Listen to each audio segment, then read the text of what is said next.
up, guys? Welcome to another guide. Today we are bringing you the second part of the Throne of Thunder LFR called the Forgotten Depths. As always, I'm here with Akky. Akky, how you doing? What's up, guys? And we're going to be going through these bosses with you really quick. And so let's start it off, Akky. First we have Tortos. Taco power! Yes. And the biggest thing that you guys need to know about Tortos, especially in LFR, is it's not a race to kill the boss, okay? The boss does need to die, obviously, but the biggest way to stay alive is to kill all the ads. And more importantly, the vampire bats and the turtles are what I'm talking about here. Akky, you want to explain kind of how the turtles work, and then I'll explain the bats?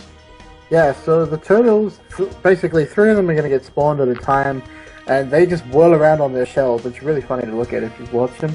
But basically what you want to do is you want to nuke one down really quickly. So then it goes into sort of like a... Think of it as the turtle goes back into its shell and just sits there until you decide to kick it. And the idea of kicking the turtle shell is it interrupts the boss's abilities. So he does an ability called Furious Stone Breath, which will wipe your raid unless you interrupt it by kicking one of these turtle shells into him to interrupt it. Also, by kicking the shell into him, it makes him take more damage so that you get to do more DPS to him. You see? See how that works?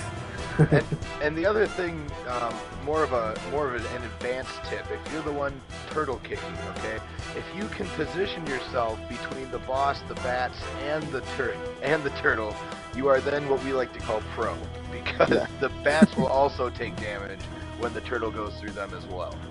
So if you can figure that out, that's secondary. Of course, the most important thing is to make sure that you're hitting the boss and interrupting that stone breath, so that you're interrupting all that damage coming out, as well as you're getting the damage buff that Akky talked about. But the biggest thing in this fight that's going to wipe most LFRs is going to be the vampire bats.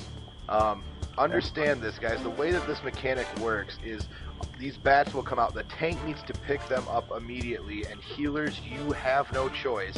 You need to heal the bejesus out of this tank. If this tank drops below a certain amount of health, these bats grow bigger and stronger and heal themselves, and it's just a pain in the butt. It becomes more and more of a pain. They need to go down. The easiest positioning for this is to have the tank pick them up and bring them next to the boss so that the melee can do all their AoE and cleaving onto the boss, as well as the ads, but those ads need to be brought down extremely quick. Kind of the rule of thumb here is if range takes care of the turtles, melee can take care of the bats. You can pretty much get them down roughly at the same time, and then have some time to get back on the boss before the next round of ads come out. You go ahead. Yeah, just saying basically what you said, you know, like if you split up the melee to do the bats and the range to sort of focus on the turtles, it works out really nicely. Makes it a lot easier for everyone.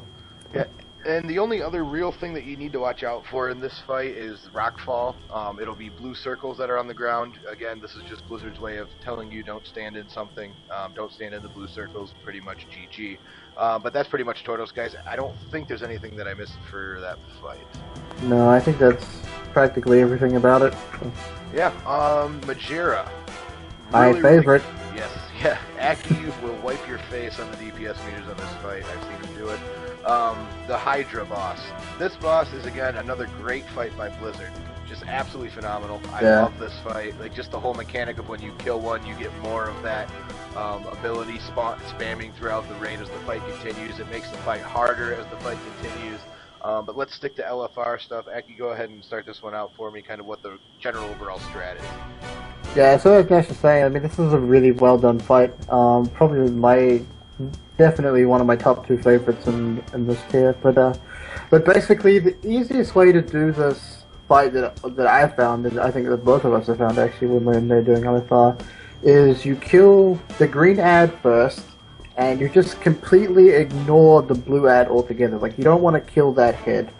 But what you want to do is you want to start off by killing the green head, and then you will stack up together so that you can heal through the rampage, which happens every time after you kill a head. And then you want to kill the red head after you've killed the green one, because the green one won't respawn until the red one is dead. Right. And this sort of eliminates having to do like the annoying, the frozen breath that the blue one causes you to do when you kill it. So.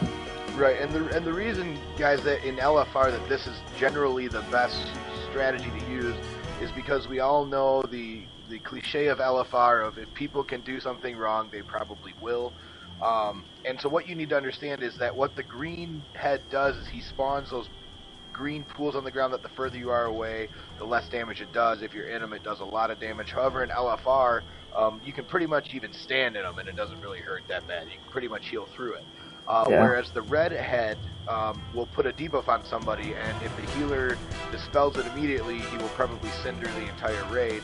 But most of the time, if you get cinders, you run out, the healer dispels you, you're good to go. This works especially nice if you have like a priest in your group, or if you are a priest, you see cinders get on somebody, and you're out of range of melee, just grip them to you and dispel them, and then let them run back and be angry, and they'll figure it out eventually.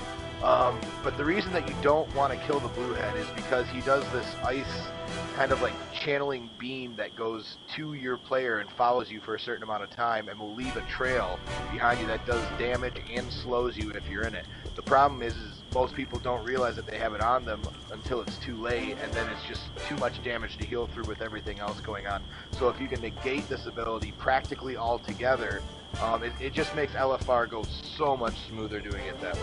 Yeah. So like the easiest way to think of it is kill green, stack up, heal for 20 seconds. Kill red, stack up, heal for 20 seconds. Kill green, stack up, heal for 20 seconds. Kill red, stack up, heal for 20 seconds. That's an easy way to think of it. Yeah, and you just pretty much do that back and forth until you collect your loots. And that's literally all you do, guys. Keep in mind, healers, that as the rampages ramp up, like as you kill more and more heads, there is more damage coming out, so the fight will get harder. So make sure that you're using your cooldowns. Don't be shy with them. You're gonna need them. Make sure that you're using them on rampages. If you can cycle them for the later ones, even if you're a DPS and you have some kind of ability like a paladin or a warrior to help out your raid during a rampage, make sure you're doing that, because you're really going to want to help however you can to just finish it off. Because let's be honest, nobody wants to be in LFR for longer than they have to. They want to go and get their loot and get out. So if you do it right, and you help out as much as you can, you're going to have a lot better time doing that. Yeah, makes it quicker for everyone, including yourself. Alright, and the third boss, ji-kun. The ji-kun. I love that fight so much. The mother bird. It's such a good fight. It's just so It is good. a pretty fun fight. It's a really interesting sort of mechanic-wise, really. They haven't really done anything too much like it before. Yeah. The only thing I can think of that was even somewhat comparable was the list resort. Yeah, I guess, in a way. I mean, kind of, you know what I mean? There's a flying aspect. But, I mean, the eggs thing, like, having so many different nests, like, it's a really good fight. Like, it's just overall really good. And keep in mind, guys, if you want to see a more in-depth guide on any of these videos for, say, normal modes or anything else, or you just want to see a little bit more of a talked about strategy for any of these particular bosses, remember, we're just talking about LFR here.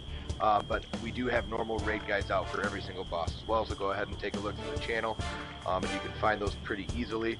But ji-kun, this boss actually drops tier for us, does it not? Yeah, she drops the tail legs, I think it is? Yeah, tail legs. Okay. I was going to say legs or gloves, I didn't know. Yeah. But this boss... Yeah, go ahead.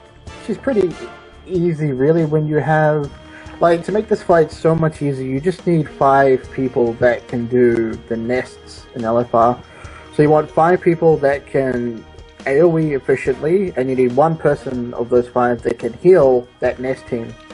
And the idea is you're going to start off at the first nest, you're going to kill all the birds, the hatchlings, grab your feathers, and you're going to fire the next to the next nest, and you're going to kill all the ads, and you're just going to stay as a group and fly around and kill the nest before they spawn. This allows the rest of your raid to stay on the platform and basically just burn the boss, to be honest with you. Yeah, so, in LFR there's not really much else to worry about. I mean, you've got kills and downdraft, but it's not going to kill anybody. As long as you have the rest of the healers and the DPS, this fight will go extremely fast. As long as you have, like Akky said, a team of competent people with good AoE to just burn these down as quick as possible and just move on to the next nest. And that's really all they have to do. And that it's kind of a nice job in LFR because you don't even really, like, you just, 1 minute you're just collecting loot. Like, you're just going around killing eggs. Next thing you know, boss is dead. It's just a lot easier. The only thing on the main platform, I guess, to watch out for is you need to soak puddles. The green puddles, just stand in them, heal through them. Yeah. Don't stand The in them. easiest way I found actually to deal with those green puddles is just have your off tank do it. The guy who's not tanking the boss, like I went on this on my paladin, and whenever I wasn't tanking, I would just stand in the puddles, and I could soak up like 6 or 7 of them by myself. So if you're playing as the tank and you're not tanking the bird boss, all you want to do is just run around and stand in those puddles and soak them up. Yeah. Now, is there there's a tank switch though? I'm assuming, yes. Yes. There's a what's called an infected talons, and basically the boss does an infected talons, and it's just basically a stacking dot on you that makes you take more damage. And then she also does another ability on you called break, and it will hit you for quite a fair amount of damage, and it will increase any further break damage taken by 50%, I believe the number is. So basically what you want to do is take 2 rakes, so you're going to take one, and then the second one that comes up you want to use a cooldown to survive through it, and then your other tank partner is going to taunt off and he's going to take them, and then by the time he's taken 2, you taunt back and your stacks are completely cleared off so that you can take the next 2 rakes. Yeah. Well, and I mean, like I said, guys, healers, the biggest thing for you to watch out for if you're on the main platform is obviously Quills. Quills is when he spins and throws out little spears at you. You just want to heal through that, drop your tranks, your hymns, your ascendants, whatever it is that your class does really well for AoE healing, just do it then. And that's pretty much GG at that point. Yeah, it's practically that. As long as, like I said, the key thing is if you get those 5 people that can do the nest, it really makes the fight a lot easier. You're just going to fly from nest to nest, take out that part of the fight for the rest of the guys on the main platform, and they'll just kill it. And then, like Nash said, you'll be flying around. Next minute, you'll get your loot. And the other thing to keep in mind, guys, is remember that the changes that they've made to LFR, now we get a buff if we wipe, okay? The reason that they did this is 5% health, damage, and healing. The reason they did this is they don't want you to leave, okay? And if you're DPS queuing, you know it takes forever, but when you finally get in there, you don't want to leave without your loot. So if you do wipe, please try to explain, the strats on your way up to the boss, just so people can read them. Just say, okay, who's going to be on the bird team or anything else, and explain it. Try to get that sorted during trash, because once you get to the boss, there's always that dude who pulls.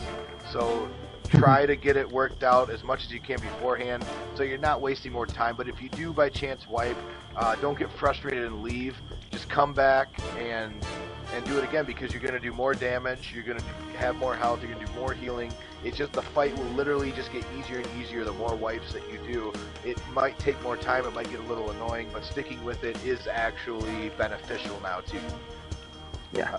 Akky, anything else before we go on this LFR? No, I think that's everything for ji-kun. Oh, I guess just enjoy it. It's good fun. I guess we might want to talk about this as the trash. The trash in this one. Yeah. Yeah.